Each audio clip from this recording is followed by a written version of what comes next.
Good evening, everyone, and welcome back to another episode of the Let's Play of Pokémon Sleep. In this video, there's only going to be a main session, and the reason is I don't want to do a nap today so that I have a full session going into the final day of this Sleep Style Discovery Week. Hopefully that can help me have a big session tomorrow, and hopefully a lot of new sleep styles, because at least here on the free-to-play, I haven't really been to Cyan Beach all that much. This is the end of week 2, and so it's a decent chance that if I just keep all that strength for that final session, I can get closer to my sleep style deck's goal. Now, honestly, the expectation versus reality of this event was very mismatched.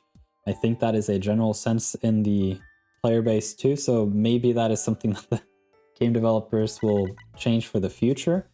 And so I thought potentially, like, by the end of the week, I would reach another sleep style deck's goal or something close to it, but I'm still, like, far away. I think I started this week somewhere around 40 away from the next sleep style goal, and I'm at 33 now, so it doesn't really convince me that there was an event here, but anyway, we've made it pretty far into the week here at Cyan Beach, and I'm getting full encounters, which is pretty nice. And overall, the water type team here at Cyan Beach is doing very nice, and I'm looking forward to when my Igglybuff becomes Wigglytuff later next week, this coming week. All right, we got a Squirtle, got a Chikorita, one of our top targets. It is dosing, so that makes sense. We got a Toxicroak, Ekans, Fairy Finder. If it is hungry, we'll feed it one biscuit. Otherwise, we will ignore it. Arbok, Blastoise, Gulpin, and Bellsprout. 2 new sleep styles. Pretty big. I like that. We probably got some decent candies from these 2. Although, I don't know where I will end up in terms of cooking. Blastoise is an ingredient specialist. I am considering, in the not too distant future, to piece together some sort of basic cooking strategy. Like, let's say I could get my hands on 3 to 4 ingredient specialists, get them to level 30, and just cover a decent variety of dishes so that I have desserts, salads, and curries covered. And I don't know what that would look like. I would have to make it a little bit future-proof, because if I look way into the future in terms of what I'll do with the cooking, I have no idea what dishes will get increased in size, new ingredients and all that stuff. So for the most part, I should probably wait around until the old gold power plant comes out to really even consider having any ingredient Pokemon here on the free-to-play. So we did a lot of work on this Chikorita the other day, so that one's now secured. It lagged a little bit, at least that was my perception of it, and it seemed like it was about to crit, and then it did not, so. Okay, we have not going to go for the Gulpin or the Bellsprout, and not the Squirtle. So, at that point in time, I think I'm actually good for the day.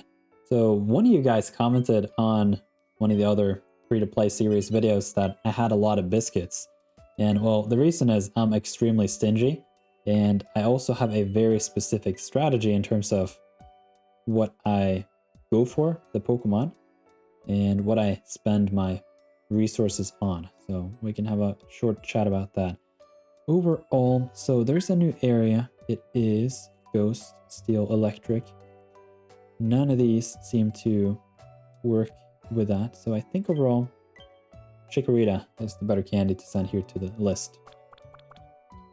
Alright, one thing I was thinking about in terms of the resource spend is I have only spent diamonds on the bag, and I probably won't spend too many diamonds on anything else, and then just hold and hoard the diamonds until I can find the bundles with main skill seeds. So yeah, we can get back to that. Lonely Nature is huge. That is speed up, energy down, something like this. And one of the best natures for the berry specialists, you're all about that speed. Okay, so it's not berry finding in the first slot, and then we can scroll very, very slowly and see if it hides either at 25 or at 50, in which case I would be very happy. There is a gold skill. Ooh, we have a 1 in 7 chance of a really strong berry finding Chikorita because it has the correct nature already. Speed up is huge, so if you have a speed up nature and berry finding, at least this early in the game, that could be pretty nice. Now, okay, let's see. Is it berry finding or something else? Oh, it's the energy recovery bonus. The troll gold. Skill trigger, inventory. Ah, that was close. That could have been real nice. Like, lonely plus BFS, huge. But this Chikorita, straight in the bin. So, that's just how it goes here on the free-to-play. Okay, so back to the diamond spend. The resource that is the most important on the free-to-play is not to save up for bundles to get the main skill seeds. It is to optimize for your available biscuits. The biscuits is where everything is coming from, because the more biscuits you have, the more Pokemon you can catch. And the more Pokemon you catch, the better Pokemon you can sort through and decide to invest in. And in terms of candy and dream shards, that will just come with time, experience too. If you're just a little bit more patient, then you'll get there eventually. But the question of which Pokemon you should put those resources into to begin with, the biscuits is the big question there. And so in my bag, I haven't expanded the ingredients. I probably won't in a very long time. I have a very focused strategy because that's basically what's viable when you are strictly free to play.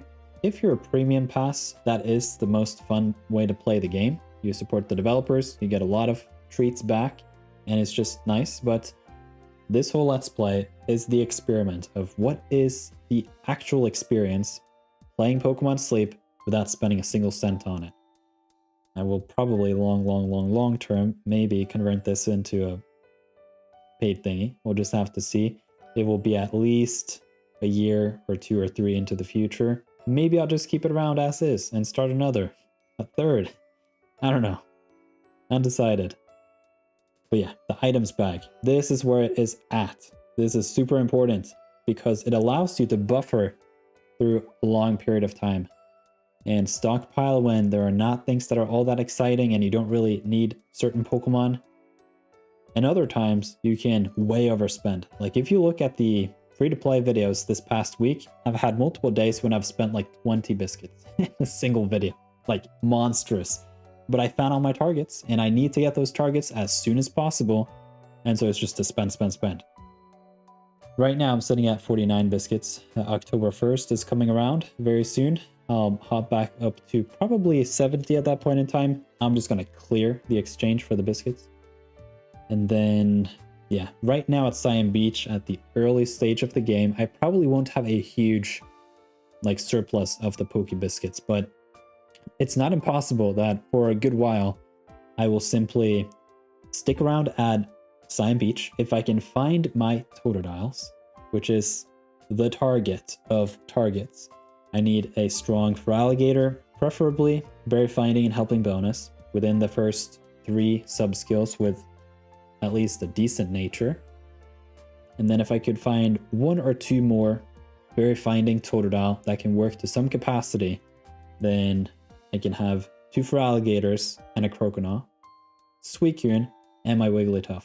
And at that point, my Cyan Beach team is pretty much set. And then I can just stick around here at Cyan Beach for a long time. I can stack up on the Dream Shards. I can try to hunt for some of these other targets and prepare for future areas such as Chikorita for Lapis Lakeside, Mankey for Lapis Lakeside, and potentially balloons, nice. And potentially also the Spheal for if I go to Snowdrop Tundra anytime soon. My overall strategy and thinking is I want to just stick around at Cyan Beach for a good while. And if I somehow can manage to find 1 or 2 Chikorita that are invest worthy, and I can find at least 1 or 2 Mankey that are invest worthy, then I can jump from Cyan Beach all the way to Lapis Lakeside. And then it just depends. If I somehow happen to be very lucky during Halloween and find a berry finding Halloween hat Pikachu, and I also happen to find 1 or 2 pretty strong Pichu, then I may consider just jumping all the way to Old Gold Power Plant. But I'm probably going to do a pit stop at Lapis Lakeside and hang out there for a while. But what I was very lucky with here on the free-to-play the other day was finding my long-term healer. Like, that Wigglytuff is huge. Like, it's to the point where I probably don't even have to think twice about not going for the Gardevoir in the mid to late game. And so I can hold on to the seeds and put them elsewhere. Okay, what I wanted to show here too is, well, we have the Moonstone for the Wigglytuff. I've tucked away a Suicune Incense, and we have a Thunderstone for the future Raichu. The Biscuits. So yeah, the Biscuits is the main resource. That's why the ingredient, or the items bag actually, my bad, items is 300. Right now you can see I have 580 diamonds. Probably won't have the need for a bigger items bag anytime soon, but in the short term I'm not even going to get any bundles for any reason, because I need to make sure that the items bag here is as big as I need it to be. Potentially there is some Cramomatic events during Halloween. That would be pretty nice. Maybe we see some stuff happening during the opening of Old Gold Power Plant where I need more items. We just have to see. I don't think it's impossible that I'll just increase that items bag to 500 anytime soon. That's even bigger than on my main account. And the reason is the points here. So I just want to go through this because somehow I get comments every now and then, even in the Discord, like, whoa, how do you have so many diamonds? No, what am I saying? Biscuits. And the reason is, so on any given month, if you have 100 sleep score in total every day in a month, let's say a month is 30 days, you have 3,000 sleep points that you just get from the sleep. And in addition, you get 2,000 from the Good Sleep Day event for a total of 5,000 points. Now, what you spend those points on is very, very important. In my opinion, the only thing you should ever spend the sleep points on, if you're free to play strictly, are the Poké Biscuits. Not even the Master Biscuits, ever. I would say Poké Biscuits only. And what that allows you is you clear out the Poké Biscuits. That's your most scarce resource. You just buy every biscuit every month. That's how it is. And the difference between what you get in points and what you spend is you have a net 500 plus surplus. So you spend 4,500 on 30 Poké Biscuits, and then you have 500 extra you can just tuck away. See, you tuck them away. And then every now and then Pokemon Sleep gives out gifts that has like 1,000 sleep points, or maybe for New Year's they do 2,025 sleep points. And in my opinion, just hold on to the sleep points. Those are your bread and butter for getting through this game. And then every now and then, because you have a 500 point surplus a month, and then you get those 1,000, 2,000 just random gifts every now and then. Maybe every now and then you need an evolution stone. So for example, with my current surplus, if I do everything right for literally 3 months on the points here, I can afford 1 Thunderstone extra. That's kind of ridiculous. And yeah, so you have to run your points very, very, very carefully. The other thing here is there is a case for getting a single Master Biscuit, but not for events.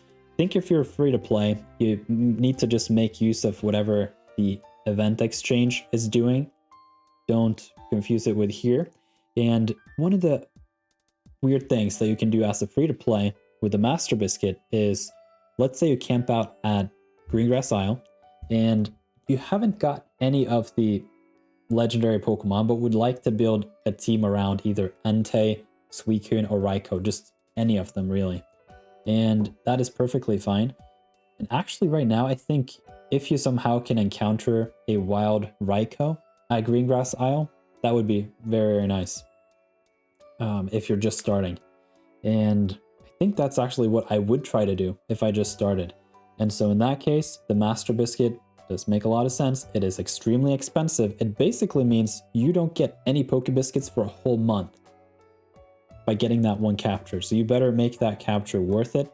And for free to play, I don't see the Master Biscuit for the reroll for the legendaries to be worthwhile.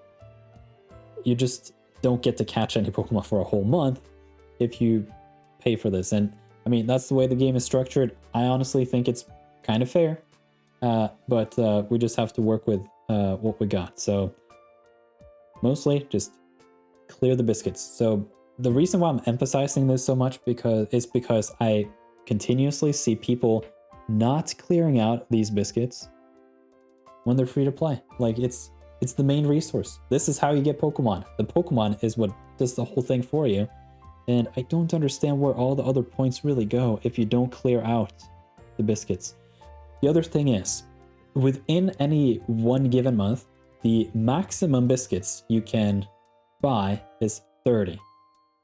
And so if you stockpile the points, at one point in time, like you won't even be able to spend those points on what you want if it's more biscuits. So the better thing is just like clear the biscuits, tuck them away in your bag, and then every now and then, if it actually makes sense, do the Master Biscuit on a Wild Raikou off event if that's the kind of team you want to build for, let's say, the Old Gold Power Plant.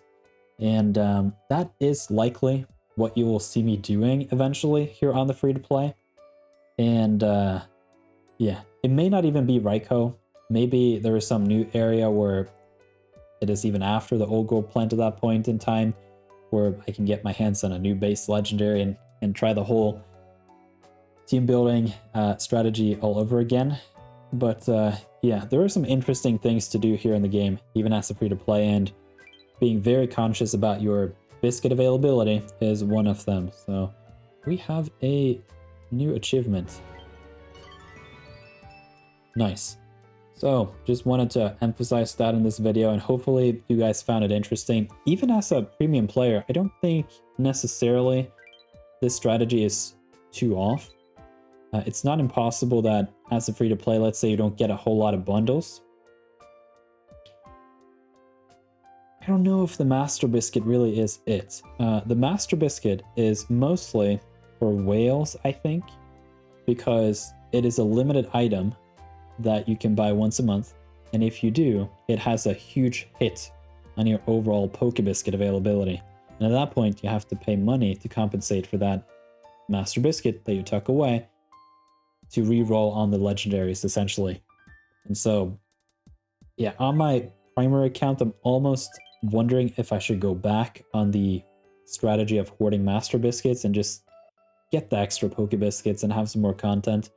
But then again, if there is some very, very, very interesting legendary event in the future where it would be kind of nice to try to get as many legendary rolls as possible on that legendary, then it may be worth it to hold off on the regular Pokebiscuits for a year, you know, to get those 12 Master Biscuits or what it is that you've tucked away. So it's just a lot of things to consider in this game. So I think what we should do here now is we should take a look at the team. That is a daily routine here in the free-to-play series where we just check up on how we're doing. So not doing great today in terms of energy. That will come next week as the Wiggly Thug is main skill level 6 and a Wigglytuff. I have stopped spending candies on my Alligator, Croconaw, and Totodile, and the reason is I have a slight feeling that we are not too far off in getting a berry finding viable Totodile. I've caught a lot of them so far. Maybe we can check that too in this video. And I overspent a little bit here on the Jigglypuff candy. I'm not too concerned about it. If, like, I have a crisis here, I can just figure something out, I guess. Either wait an extra day or what it is. But, yeah, I need 100 candies here to evolve first into Jigglypuff and then 80 extra into Wigglytuff for 100 in total. The requirement here is sleep time. So I'll get 12 hours into tomorrow, which is 36, and then I'll get another 12 hours into Tuesday, which is 48. But on the Tuesday, I can do a nap of 2 hours. So actually, Tuesday, we are looking at a Wigglytuff. So I need 100 candies at Tuesday. So hopefully, we'll find another Igglybuff at some point. Or the friend list. The friend list is very helpful. Now, I wanted to have a look at the Pokedex to see where exactly we are at in terms of the Totodiles, because we have caught a whole lot of them, and I feel like there should be at least one around the corner that I, at the very least, can switch out the like bottom tier Totodile for. Maybe even consider it as my long-term Croconaw, depending on how good it is. We'll just have to see. Yeah, befriended 11, study 13. And so, yeah, we are in that sweet spot of having a 1 in 7 roll on the berry finding. So that's where we're at here at the free-to-play. So hope you have enjoyed this very strategized session. Maybe some of you, this was not too interesting. For others, this might have been super interesting and enlightening on how we go about the Pokemon Sleep content here on the channel. So you can leave a big old thumbs up if you would like to see more of this type of content. And yeah, thank you very much for watching. I'll see you around in another video sometime.